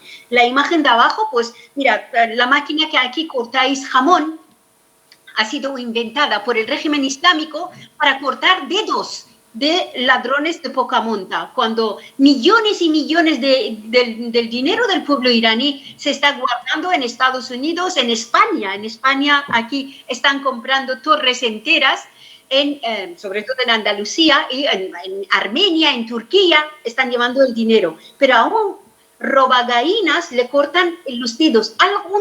Una condena que en la historia de Irán ni existía. O sea, están aplicando una serie de leyes que eran de los pueblos de hace 14, 15 siglos, de otros pueblos, ¿no? O la lapidación de las mujeres que tengan una relación extramatrimonial o sospecha de esta relación, cuando, por ejemplo, en Irán, en los años 70, las mujeres y los hombres vivían juntos sin casarse. Irán es uno de los países más avanzados en este sentido. Por ejemplo, en el año 74, yo me acuerdo todavía de esto, por la televisión iraní se emitió una boda gay entre un militar y un modista, un diseñador de moda, en el año 74. O sea, pero ahora es así, les lanzan a los gays desde los edificios más altos. Todo esto se llama pedagogía del terror Y esto es lo que se ha extendido por todo Oriente Medio y los medios de comunicación no hablan de ello. Mirad, estos son los obreros iraníes, en una pancarta pone 32 meses sin cobrar el salario. ¿Quién es responsable? O sea, no solo es el velo, toda esta gente está en las calles de Irán pidiendo sus derechos económicos y políticos. Y las mujeres son la vanguardia. Mirad, las grúas que en los países occidentales se usan para construir, en Irán se usan para colgar a las personas en las plazas públicas. Esto es como las ceremonias de la quema de las brujas, ¿no? Que se llama pedagogía del terror. En vez de matarlos en las cárceles, pues los hacen en plazas públicas. Fuera de Irán también han matado a decenas de iraníes. Esto es Irán, que se ha levantado muchas veces, pero atención, aquí dice, ¿qué hace Obama en esta imagen? Pues esta es un intento, otro intento de derrocar a este régimen que tuvimos las mujeres y los hombres iraníes en el año 2009, 2 años antes de las primaveras árabes. Intentamos que dentro del marco del régimen que permitía elegir a un candidato menos malo que el otro, decimos, bueno, vamos a votar a este hombre, quizás es menos opresor. Le empezaron a votar a este señor que se llamaba Musavi, era un ex primer ministro, otro integrante de esta dictadura, ¿no? Pero era menos malo, ¿no? Le votan, pero todos sus votos aparecen en las urnas de este hombre que se llama Ahmadinejad. De repente hay un fraude electoral monumental y Ahmadinejad sale de las urnas. ¿Qué ocurre? Millones de iraníes se echan a las calles, estos son los iraníes en el movimiento que salen a las calles reclamando dónde está mi voto. Estados Unidos se encuentra en una situación muy delicada. Algo que está ocurriendo en este momento. Mirad, Pedro Sánchez en este momento no ha condenado las matanzas masivas en 50 días. Al menos 500 personas han sido asesinadas en Irán. 50 de ellos son niños entre 7, 8 y 17 años. ¿Por qué no lo han hecho? Por la cuestión energética. O sea, todo lo que es la Unión Europea y Estados Unidos están súper preocupados, están poniendo velas para que el gobierno islámico de Irán pudiese controlar la situación y que durante al menos el invierno no se caiga y que su caída, porque su caída provocaría un shock en los precios de petróleo a nivel mundial. Ya hay crisis energética, imaginaos si cae el régimen de Irán, si hay una guerra en Irán, una guerra civil, y se cierra, por ejemplo, el Golfo Pérsico. Entonces Obama era presidente, llevaba solo 6 meses en la Casa Blanca y piensa, ¿qué hago? Porque eso digo Obama porque hace una semana apareció en los medios y dijo lo siguiente: yo me equivoqué de no haber apoyado aquella revolución de los iraníes contra los ayatolás. Ahora no debemos cometer el mismo error. Pues yo le escribí en un artículo, no, señor Obama, usted no se equivocó. Usted protegió los intereses de Estados Unidos, que era mantener al régimen islámico. ¿Por qué? Porque una caída del régimen haría que en el año 2008, ¿os acordáis que había una crisis económica brutal? Una subida de petróleo hubiera acabado con cualquier plan de paliar aquella crisis económica en España y en Estados Unidos. Además, Obama no tenía alternativa al régimen, fue aquello un movimiento espontáneo, como ahora. Ahora tampoco tienen alternativa, pero están fabricándolas, ¿eh? ¿Y qué hizo señor Obama? Mandó una tarjeta de felicitación a Ahmadinejad, felicitando su reelección como presidente de la República Islámica. Para que veáis. Esto es lo que hicieron entonces contra el pueblo iraní. En aquellas manifestaciones las mujeres estaban en la primera fila, porque no hay peor sistema, no hay peor totalitarismo que un totalitarismo religioso, porque su primer objetivo es la mujer, el cuerpo de la mujer, para luego controlar el cuerpo del hombre. Las mujeres fueron la protagonista en el año 2008 contra el régimen islámico, ¿no? Y hasta entonces, hasta hoy no se ha parado esta situación. Mira, este es el nivel de la pobreza. Aquí hay niños en las cajas de cartón que duermen, mientras ahí viven, en estos sitios, viven y trabajan los ayatolás. ¿Qué ocurre? Por ejemplo, esta mujer, la abogada Nasrin Sotoudeh, ha sido condenada a 38 años de cárcel y 148 latigazos por haber defendido a unas niñas que no querían ponerse el velo. Para que veáis la dimensión de la represión que hay, de la opresión que hay. Os paso por esta imagen para que ubiquéis la situación. Este es Irán, pero alrededor de Irán y en los años pasados, las guerras que estábamos hablando, la guerra en Yemen, en Egipto hubo una primavera árabe, pero es semiguerra civil, en Sudán, en Libia, en Mali, en toda esta zona han ganado las fuerzas de la extrema derecha y lo primero que han hecho era romper todo lo que eran las conquistas, destruir y desmantelar las conquistas de las mujeres. También hablo de Yugoslavia, por ejemplo, que fue otro país desmantelado con todos sus fallos, pero las mujeres tenían muchos derechos. La sanidad y la enseñanza eran gratuitas, ahora no lo son. Y aquellas mujeres perdieron gran parte de sus derechos. Y aquí, así, Estados Unidos y la OTAN han avanzado a nivel mundial. Y esto es importante saberlo porque poner en jaque a China y a Rusia sí que significaría una tercera guerra mundial. Y así, en este contexto, los iraníes y las iraníes nos levantamos contra el régimen islámico cuando ellos matan a una chica que se llamaba Mahsa Amini. Y así, aquí aclaro, a ver, detienen a esta chica en la boca del metro de Teherán, una chica kurda de 22 años que iba a hacer turismo por Teherán, le detienen por puro azar, porque llevaba mal velo, pero todas las iraníes llevan mal velo, o sea, ya no cubren totalmente su cabeza. Le llevan por una razón simple, porque llenar la furgoneta de las mujeres de mal velo significa saquear sus monederos. Tienen que pagar un dinero de multa para poder salir de la comisaría.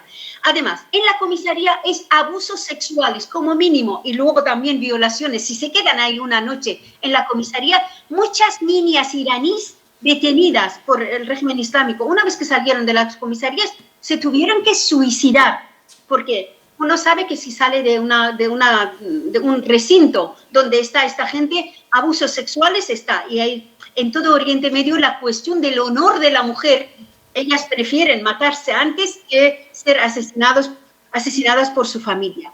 Posiblemente en la comisaría intentan tocarle, abusarla de ella, y ella resiste y en un forcejeo ella cae y se muere.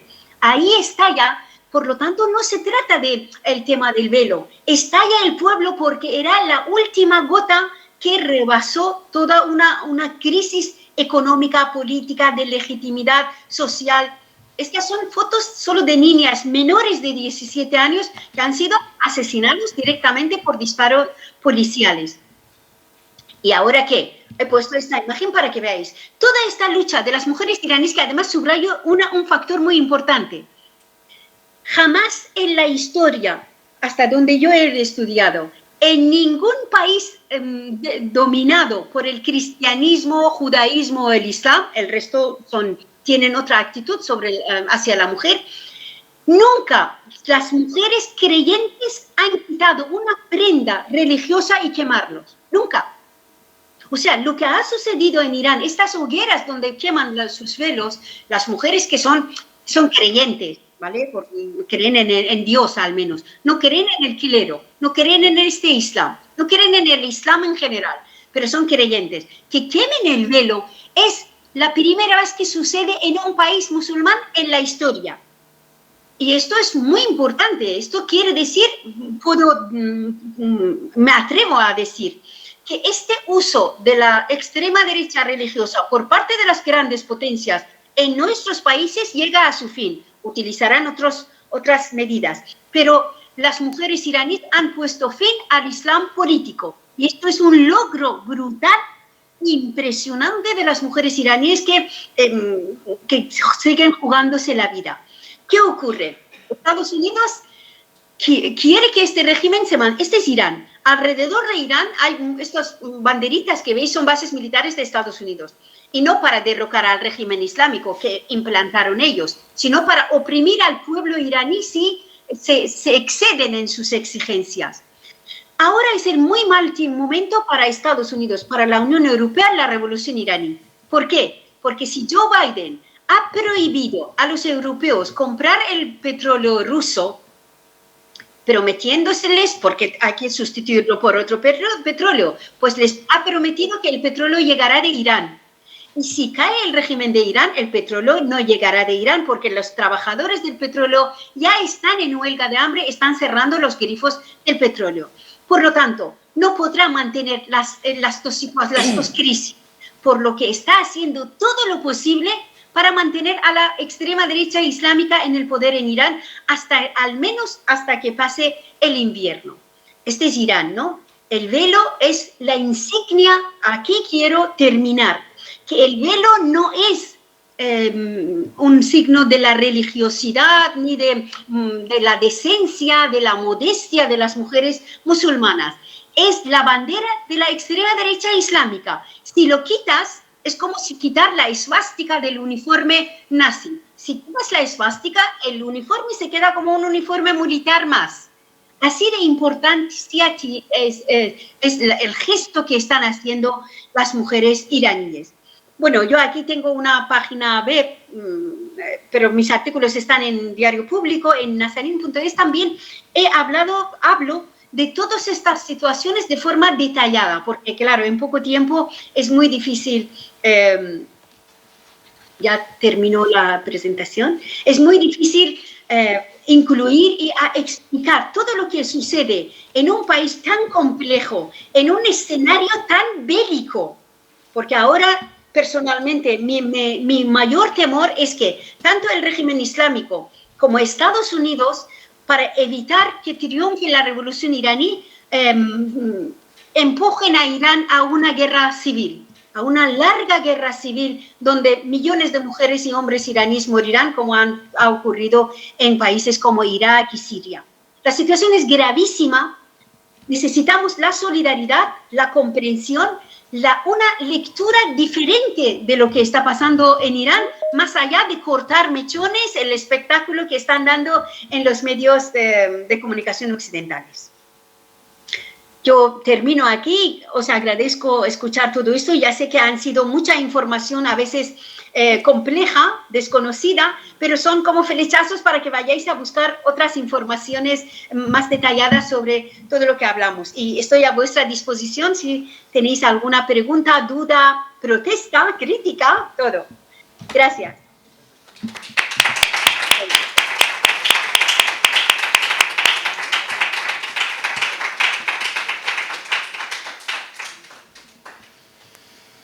Bueno, profesora, muchísimas gracias. Fue también una exposición maravillosa, magnífica, nos ha acercado muy bien, es decir, a una realidad, como usted ha dicho, habla de las guerras silenciosas, las que no están mediatizadas, y por supuesto, pues la verdad es que desconocíamos el alcance, sobre todo desde el análisis que usted ha hecho sobre algo que sí que se está viendo, ¿no? Que es estas revueltas que están habiendo en Irán, pero usted cómo de la trascendencia que tiene. La verdad es que le agradecemos enormemente, porque yo creo que hemos cumplido el objetivo que queríamos hablar, de cómo de alguna manera, tanto la profesora Centelles en cómo ha puesto la corporeidad, ¿no? Bueno, insisto otra vez en la analogía que ha hecho, cómo se derrumban los edificios como símbolo de destrucción de un país y cómo se destruyen los cuerpos, ¿no? Creo que esa analogía es perfecta, y usted también, como los símbolos, es decir, también cuando quitamos un símbolo, como ha dicho usted, del velo, quitamos la esvástica, no de un cuerpo, de un uniforme. Es importantísimo, porque la verdad es que nos ayuda mucho a poder visualizar de una forma muy gráfica algo que está ocurriendo, y sobre todo porque ocurre en la mujer, ¿no? Que es al final sí el foco. Bueno, yo ahora sí me gustaría abrir un turno de palabra, de preguntas. Creo que ha dejado bastantes cosas. Va con un poquito de retardo, ¿vale? No está bien. Bueno, él es el profesor Méndez de Vigo, también un amigo también de Conferencias Blancas y profesor también de filosofía, doctor en filosofía. Cuando quiera, profesor. Eres malo, ¿eh? Ya lo sabe. Hombre, intervenir en una conferencia de este tipo, sobre todo siendo un macho, la verdad es que no quería intervenir, pero tanto la intervención de la profesora Centelles, que ha sido bastante interesante, aunque tendría una serie posturas diferenciadas con usted, sobre todo con la filósofa Hannah Arendt, ¿no? Sus contradicciones y sus vivencias.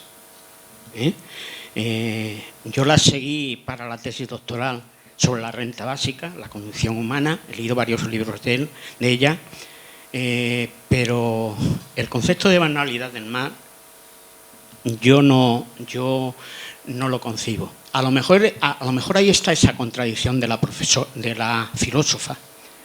Lo digo porque en el fondo estaba defendiendo el régimen nazi. Con esto estoy diciendo las contradicciones que tenía Hannah Arendt, quizás por su amor al gran filósofo nazi como fue Heidegger. En cuanto a la intervención de Nazari, la verdad es que a mí no, quizás por la edad que tengo, ¿no? Y además recuerdo en aquella época, en el 77, 75, yo militaba en un partido de extrema izquierda en España, que por cierto dio apoyo crítico a Khomeini. Me estoy refiriendo a la LCR, como también el Tudeh de Irán dio ese apoyo crítico, y luego pasó lo que pasó. Me ha esclarecido bastante que el velo no sea iraní, que sea un producto del fascismo internacional, vamos a llamarlo de alguna manera, porque paso ya de etiquetas de tipo religioso, etcétera, etcétera. Y más cuando el fascismo está a la vuelta de la esquina en los países de Europa, aunque ahora se llamen ultraderechistas. Yo estoy trabajando ahora últimamente el papel de la ultraderecha y sobre todo de Vox. Y el objetivo fundamental, y con esto quiero terminar mi intervención, el objetivo fundamental de la ultraderecha, neofascismo o fascismo, como queramos llamarlo, es la mujer. Y toda la política de esta extrema derecha está basada en la mujer. La práctica la tenemos iba a decir los países, no hay que irse ya a determinados países, simplemente en Castilla y León o en Andalucía. Y no quiero extenderme más. Vale, muchas gracias. Yo quisiera hacer una pregunta para cada profesora. Para Jessica, hoy que es el día de la filosofía, quería preguntarle, ahora que hay tanto recorte en la filosofía, en las aulas y a nivel general en el pensamiento, ¿qué opinión le merece esto y qué futuro le ve a la filosofía? Por consiguiente, ¿qué futuro también nos ve a nosotros? Y a la profesora Nazanim, ¿lo he dicho bien? Sí.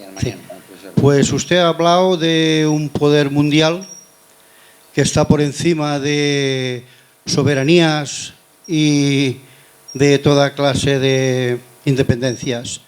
Entonces, nosotros votamos a nuestros gobernantes y nuestros gobernantes se someten a ellos, ¿no? Entonces, la pregunta es la siguiente. ¿Quién nos saca de esa ratonera? Por ejemplo, si es que se puede salir. Esa es la pregunta. Difícil. Bueno, sobre el apoyo al régimen de Khomeini, sí, yo soy de izquierda y es verdad, apoyamos al régimen de Khomeini porque la teocracia en Irán, este régimen islamista, es la primera vez que el clérigo toma el poder en Irán. Irán, al ser un país de monárquicos, siempre ha sido milenario, un país de reyes, nunca habíamos tenido ni califato, ni sultanes, ni nada, siempre reyes. Es la primera vez que toma el poder el clérigo.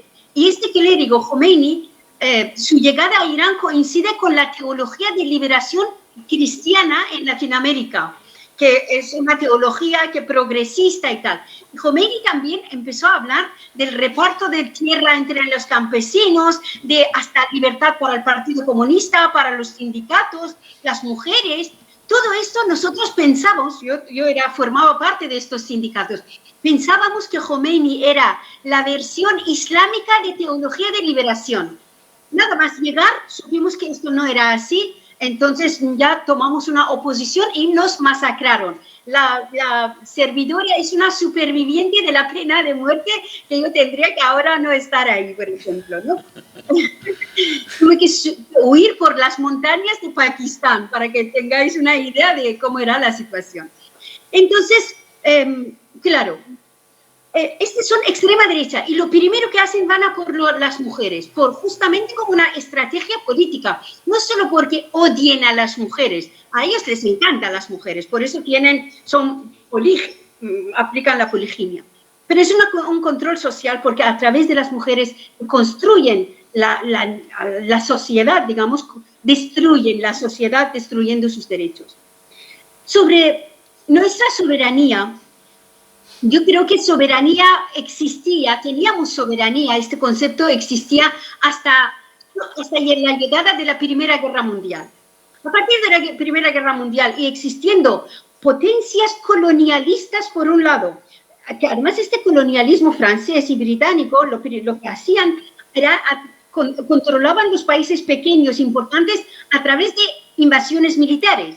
A partir de la Segunda Guerra Mundial ya no invaden militarmente siempre, sino mandan sus multinacionales.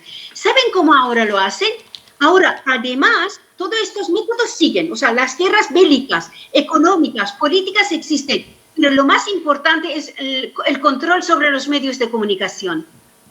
Es brutal el control que tienen sobre los medios de comunicación, que está bajo el control de 4 agencias. Toda la información que gira a nivel mundial está bajo el control de Reuters, Associated Press y otros 2, todos estadounidenses, porque ellos tienen dinero. ¿Quién crea opinión? Estas agencias. La noticia que quieren será titular, las otras desaparecerán. ¿Y qué hacemos con nuestros gobernantes? Pues mire, solo un ejemplo sobre el gobierno actual y cómo un gobierno independiente al que hemos elegido, y no acuso a nadie, lo hablo desde la comprensión. Por ejemplo, España ha tenido una relación larga con la causa saharaui. Digo, España incluso sus gobiernos, ¿vale? Y de repente hay un conflicto entre la Unión Europea principalmente, o los halcones occidentales, con Rusia. En este juego, Argelia juega un papel importante porque está Marruecos, está Argelia. Argelia es aliado de Rusia. Por lo tanto, esta alianza de Argelia con Rusia obliga que Occidente, digamos, Estados Unidos, obliga a España a tomar posición, alejarse de Argelia, acercarse a Marruecos, aunque sea sacrificando la causa saharaui a la que se ha dedicado tantos años defendiendo. Para que veáis que a pesar de que haya miles de personas en las calles de España apoyando a los saharauis, aquello predomina. Porque luego dirán, oiga, ¿queréis calefacción en vuestras casas? Por lo tanto, callaos y mantendrás a los saharauis en Sahara con aquellas tormentas de polvo, pero tú quieres estar calentito en casa. ¿Y cómo tienes que hacer? Obedecer y los mandatos. Sí, lamentablemente esto ocurre. Ahora bien, uno de los fallos nuestros, de las fuerzas progresistas, es no tener control sobre los medios de comunicación, incluso en las redes sociales, que son gratuitas, somos malísimos. Las ignoramos incluso, no las utilizamos como la utilizan ellos. Decía un experto de las elecciones de Estados Unidos que el método que utilizó Donald Trump, o sea, Bannon, que era su agente de propaganda, de publicidad, dijo, tomaron una estrategia muy curiosa. Hay un grupo de estadounidenses que están perdidos en los campos, en las aldeas, digamos. Son granjeros que tienen la última tecnología moderna para saber si mañana llueve, pero políticamente son 0. Entonces, de repente, como todos tienen móviles, de repente millones de estos granjeros recibieron un mensaje con la foto de Donald Trump en sus WhatsApp. Decían, hola Joe, hola Jan, ¿qué tal estás? Yo soy Donald Trump, puede ser nosotros. O sea, de repente hay alguien que habla con él, nombra su nombre y a través del móvil le conecta con ellos. Nosotros tenemos que buscar maneras para poder enfrentarnos a estas nuevas tecnologías que están bajo el control absoluto de estas personas. el nuevo dueño de Twitter, pues impone pagar, porque puede. O sea, nosotros tenemos que, el pueblo, tenemos que buscar maneras para desactivar, neutralizar esta agresión, este asalto de la extrema derecha a nivel mundial sobre los derechos de la mujer. Cuando hablaba de Irán, metía a Polonia justamente para que veáis que esto es un movimiento internacional. En el momento que Estados Unidos instala al fascismo en Afganistán, en Irán y a la extrema derecha católica en Polonia, este es el último movimiento del fascismo mundial. Y pues es un dato interesante también. Lo que está sucediendo ahora en Irán es el primer movimiento antifascista a nivel mundial que está intentando derrocar a este régimen fascista. Esto, o sea, mirarlo como esto, no como las mujeres que quieren liberarse del velo. Eso no es verdad. Esto es falso y para rebajar la importancia de esta revolución. Tenemos que buscar métodos para que nuestro voto sea realmente un voto efectivo. No lo es en una parte, no en todo, pero en una parte. En la política exterior, el gobierno español, siendo miembro de la OTAN, no tiene ninguna voluntad propia. Esto forma parte de la OTAN. Decide la OTAN dónde mandar tropas, con quién pactar, con quién no. Y esto es una realidad. Muy bien. Profesora Centelles. Bien, son varias preguntas, pero en cierto modo yo creo que guardan una relación entre ellas. Usted me ha hablado del concepto de la banalidad del mal y de la relación de Hannah. Es cierto que muchas veces como seres humanos tenemos nuestras propias contradicciones y es verdad que una cosa es la teoría que uno defienda y otra cosa son los actos y la vida personal, que deberían ir ligados, pero no siempre es así en todo tipo de personalidades. Yo sí que creo que el concepto de banalidad sigue estando muy presente y creo que justamente nos hiere porque parece que se muestre como no responsables a las personas de ese mal que está presente en la sociedad. No creo que seamos 100% inocentes, pero sí creo, de acuerdo con lo que exponía Foucault, que somos cuerpos atravesados por el poder, al fin y al cabo, y que esas ideas que están impregnando en el inconsciente son las que dan lugar a que muchas veces, como decía, cuando nos relacionamos con el mundo estamos amplificando esos conceptos, estamos dando lugar a los micromachismos y entonces estamos permitiendo que ese mal se dé sin ser conscientes de ello. En ese sentido sí que creo que está presente esa banalidad del mal. Ahora bien, ¿qué relación tiene esto con la pregunta de la filosofía? Pues creo que es muy adecuado porque ambos tienen mucho que ver, ¿no? Es decir, si no hacemos un análisis crítico de los conceptos que hay presentes en la sociedad, como decía antes, estamos permitiendo que se nos controle y que sean otros los que están representados en la esfera pública. Creo que es esencial pasar de la esfera privada, ¿no?, y de la reflexión propia al ámbito público. Y la única manera de conseguir esto es haciendo una reflexión crítica y, bueno, como diría Nietzsche, y creo que es un contexto bastante adecuado, matando a los dioses, ¿no?, en el sentido de acabar con lo que se nos dice que debe ser nuestra esencia y empezar a intentar darnos nuestra propia voz sin creer que todo lo que se nos dice sea lo cierto. Entonces, pues bueno, yo creo que la filosofía sigue siendo algo muy necesario justamente para acabar con esta banalidad del mal, porque si no, es cierto que no seremos nunca conscientes de ese tipo de conceptos que se están imponiendo. Bueno, a mí me sabe muy mal ser me sabe muy mal ser un aguafiestas, pero es que nos quedan 4 minutos para cerrar. No, es que de verdad ha sido muy intenso, pero es que a las 9, profesora Marian, nos cortan la señal. Entonces, y como hay mucha gente, son más de 25.000 los que nos están siguiendo. Entonces, son mucha gente, es decir, entonces no sería justo para ellos que después de que han estado en estas 2 horas de una conferencia, yo creo que maravillosa, brillante, que nos ha abierto mucho los ojos, ¿no? Dura, porque al final es verdad que es muy dura, muy desgarradora. Es decir, lo que nos ha explicado el profesor Armanian ha sido muy desgarrador.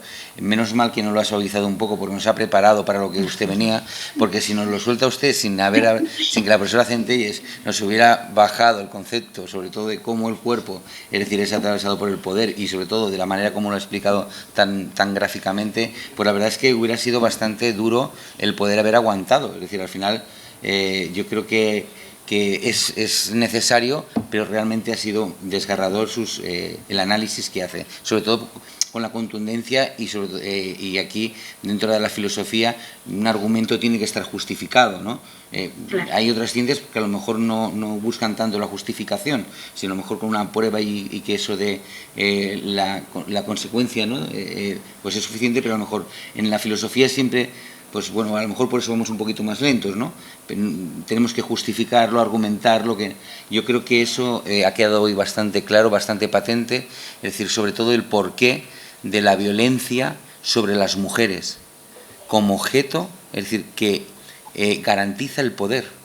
Yo, algo que, no sé si estoy diciendo, por favor corríjanme si estoy diciendo algo que sea exagerado, pero me parece que sería una manera como a mí me ha quedado, es decir, el poder ejerce la violencia sobre la mujer para garantizar que se mantenga en él.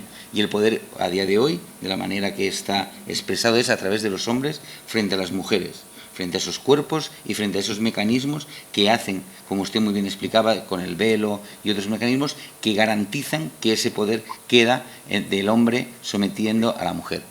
Yo me gustaría, es decir, antes de que corten, porque no me gustaría que fueran mis palabras las últimas, sino las de ustedes, si quieres, profesora Centelles, y usted por deferencia, sí, porque está en la distancia, que usted cerrara, pero me gustaría que, por favor, usted dirigiera las últimas palabras y después usted, profesora, y con esto cerraríamos la conferencia de hoy.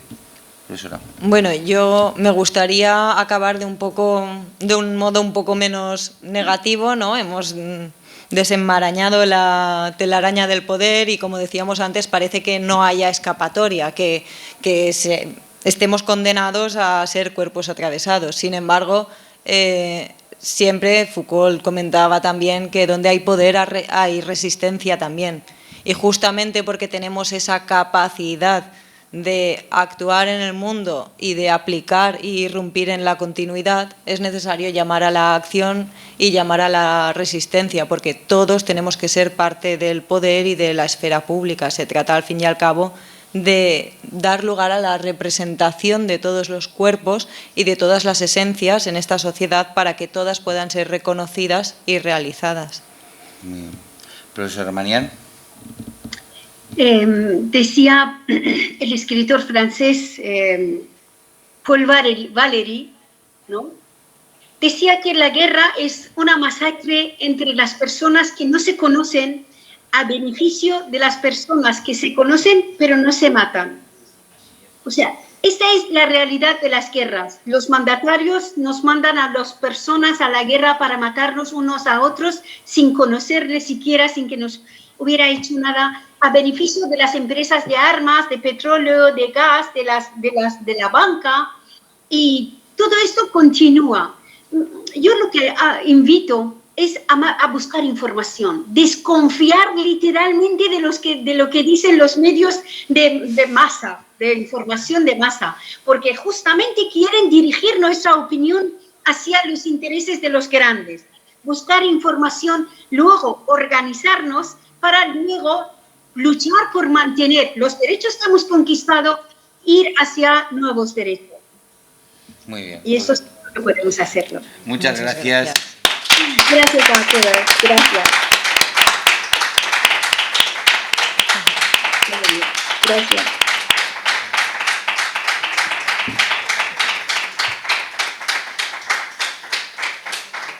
Pues con estas palabras de ánimo, de reivindicación, de reflexión pacífica, pero de reflexión activa y de acción activa, nos quedamos. Muchísimas gracias, profesor Armanián, por el esfuerzo, por estar aquí con nosotros en esta tarde. De nuevo ha sido un placer para este espacio, para nuestra universidad y para el Centro Asociado de la UNED de Vila-real poder contar de nuevo con usted.